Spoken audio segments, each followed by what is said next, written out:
Good morning, everyone. I want to thank you for joining us now on our 9th day at the Emergency Operations Center in preparation, response, and now recovery of this winter storm. I have received a briefing from agency commissioners and our partners in the not-for-profit community from across the state. I'm happy to report there appear to be no new deaths overnight.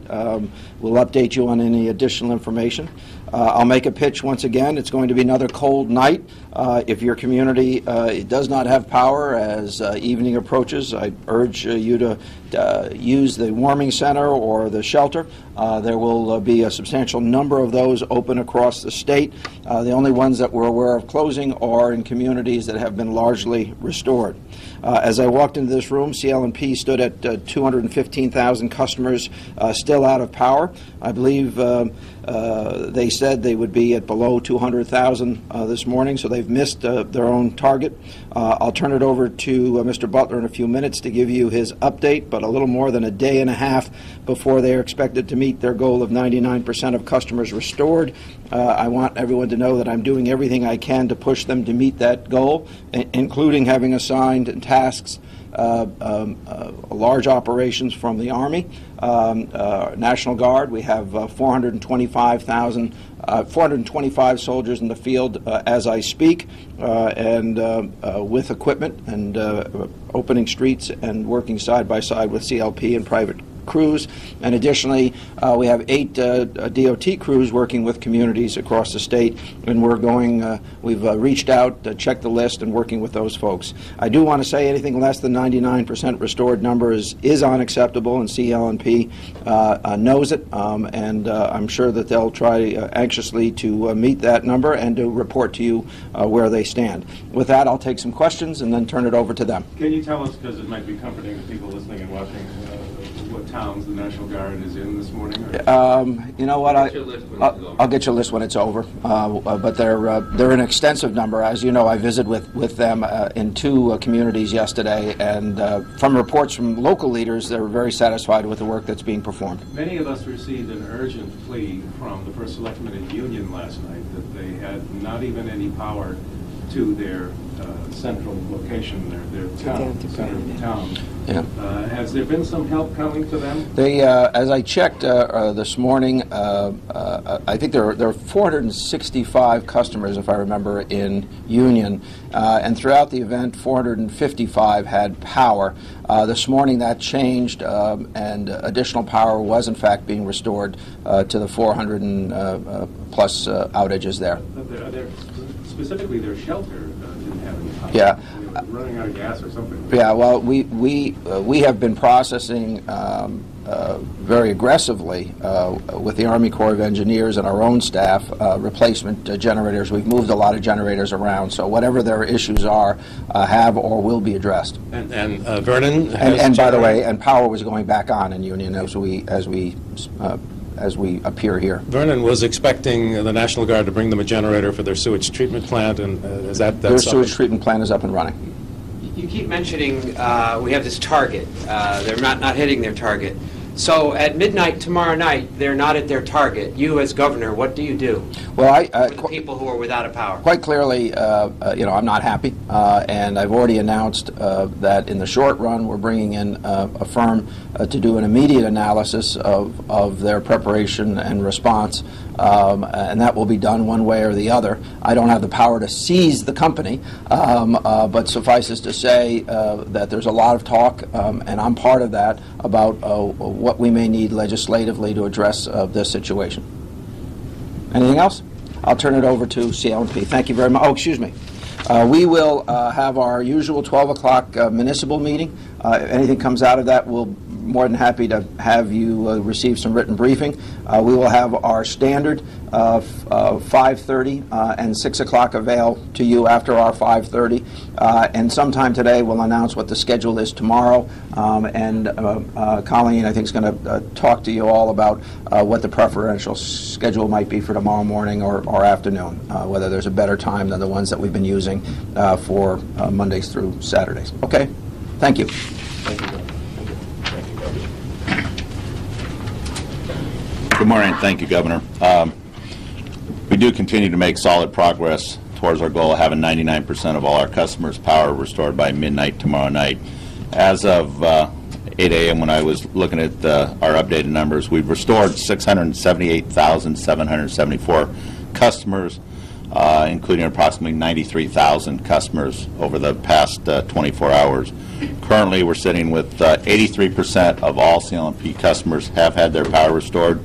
And when I was looking at it, we're at 213,000. We've jumped back up to 215,000. And from looking at the map, it appears that we've had a new outage up in the Stafford area. So we are making progress. We have over 6,000 employees and contractors working today, which includes 2,148 tree and line crews.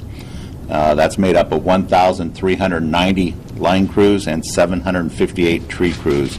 Over yesterday, that's an increase of 346 new crews that have come in to support the restoration.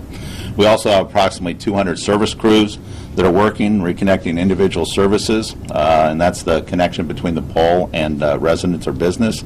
And we expect more service crews to arrive today.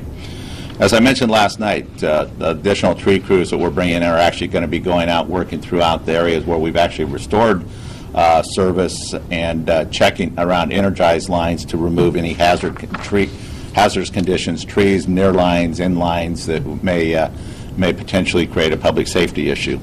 We will continue our aggressive pace towards achieving our 99% goal of all customers' power being restored by midnight Sunday.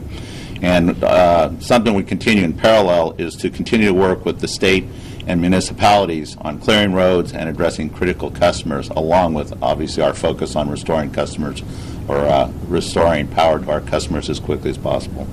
You know, I do know personally the impact, the significant impact that this historic storm is having on our customers. And the team is focused on getting customers back as quickly as possible. We strive to achieve it.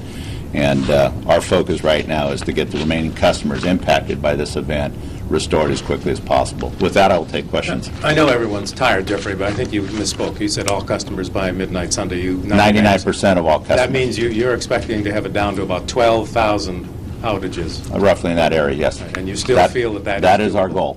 I've had a number of emails about this. It's a small item, but people would like to know the answer. If someone has not paid their October bill, will you suspend the late fees and the shut-off notices this month? I will commit right now, we will waive the late fees. So, and as far as we're in the moratorium period now. So that's right. You can't shut people off after November 1st anyway, right? Yeah, and we were not focusing on that this week anyhow. So you know, it's we'll address that. I'll make sure we get an announcement out later today exactly what we're doing.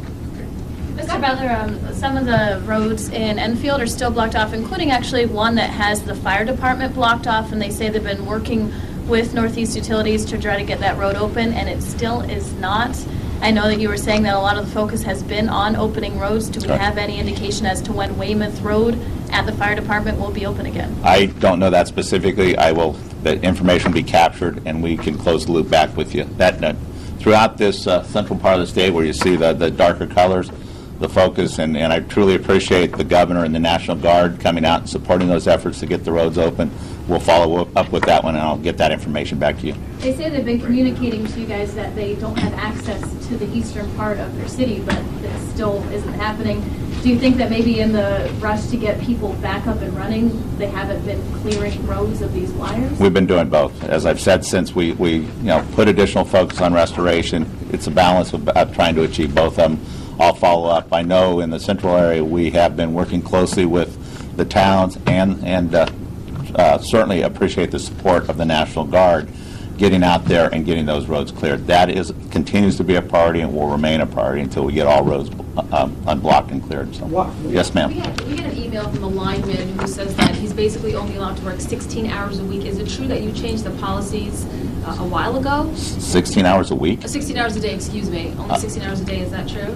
That's the policy that we had last storm. We've continued. We worked 16 hours on, 8 hours off, double shifts that start at different staggered times with most of our line crews, contractors, as well as CL&P crews coming in, starting in the morning, working a approximately 16-hour shift.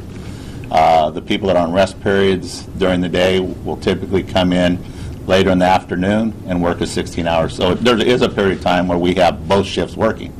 But we do work, when you're doing this kind of work for over a week now, it is hard physical work. I absolutely believe in terms of safety and productivity, these people have to get a rest period. You cannot, go out there and work 20, 22 hours a day and function and keep your mind in focus. So yes, it is a company policy that we work 16 on, 8 hours off. And when I say 16 on, it can be a little less than that. It can be more than that as far as lock work and extended. So, but it is 16 on, 8 hours off. We had heard that because of the lack of hotel space around here, that some of your crews were driving back and forth every day to New Jersey. Is that true? I don't know if, I haven't heard New Jersey, but I know that in some areas where there were no hotel facilities, we've had to stage our people farther away, and we have to get them to the work site. But now, is traveling back and forth, is that included in the 16 hours? Yes, it is. Because they need their 8 hours. Yeah. Yes, it is. Mr. Butler, there was a half dozen crews we heard about, tree clearing crews, that sat in a parking lot in Bloomfield yesterday for 12 hours at $47 an hour, and they said they were never told where to go. I will follow up on that. Well, the question is, for that to happen, is there something that you need? We've asked every mayor and first selectman that we can get to, resident, what do you need? What do you need from CL&P, from these crews? Is there anything that you need specifically more to get this power restored? No, in that case, if we do have a crew sitting there, my question to my team is going to be, why didn't those crews have work packages issued to them if in fact this is a fact? Something I want to follow up, because I hear a lot of anecdotal things, and when you go out and check, it's not necessarily what you've heard. But on this year, we will follow up, and if it is, then somewhere we've had a breakdown, we need to address it and move forward. Mr. Butler? Yes. Well, and the follow-up to that is, as far as they said, to go on, but the communication being the biggest issue on the ground for the crews, that they're feeling the frustration.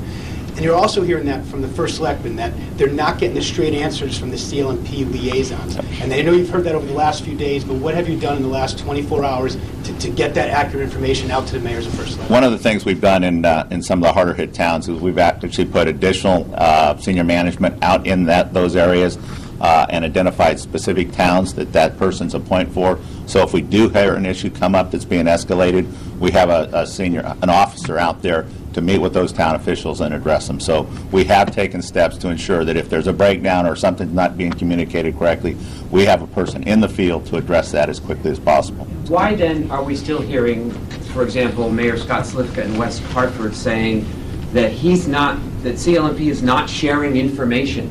He kind of was talking about information being blacked out of a report. They're in a position where they're trying to find old people, trying to open streets, and they say CL&P's not giving them information. Well, why is that happening? I addressed the issue on the block down on the town briefing sheet, and we did, met with Bloomfield yesterday, and it's an area that getting senior management out there, if an issue comes up with the town, we have somebody there to address it. But communications is absolutely key in this. I agree with that. So are towns going to get all of the information on that sheet that explains what's happening, like when power is going to come on? Is there going to be anything withheld from towns? We give them a summary of what we believe is going to occur out there today. These are changing conditions as well. Some jobs will take longer than what we anticipated. Other jobs are going to take more. So, what we need to do is take the information, and as situations change, we got to be better at communicating changing conditions with those towns. So I will take one more question. Just for the benefit of people who tuned in late when I asked the governor about this urgent plea from the First Selectman in Union, the small town on the Massachusetts border, has their town facility and center been restored? Do they at least have power in the central part of town? I don't know that specifically. I know that specific town has been a large percentage of the customers have been out for the storm. So it is an area we're trying to address and get the town restored. And do you know why Stafford is now in the black again and even worse? I know that that area up there has gone back and forth between a much lighter color than it currently sits, and we continue to have new outages occur up there, and I suspect they're associated with tree damage that continues to take the line out. I don't know the specific that occurred this morning, but just looking at the information I have, it appears that it resulted in about 2,000 more customers being out of power up in Stafford. So Following Tropical Storm Irene, you said that the thing you were working on the most was communication, and that's what you guys were working on following it. Yet we still seem to be having those issues with the response here. Do you think maybe one of the solutions would be having those senior officials out there in the field? Is that something you'll look to in the future? Or do you guys have other solutions in mind as you are working to restore power? Well, as I've said before, every one of these events we do an analysis of, and there will certainly be opportunities to improve. I will tell you, I believe, for the most part, communications has improved significantly. I've heard, very positive comments from a lot of towns that have not had liaisons before that we have liaisons this time. So I have heard comments that, hey, this works great, but I think we can also take it to another level. This is a historic event. This is greater than we addressed in Irene. We're at 7 times the normal cruise. So when you have an event like that, how do you ensure that you're getting good communications, both internally, which can be a challenge, as well as externally? Thank you very much, and I'll see you this evening. Are they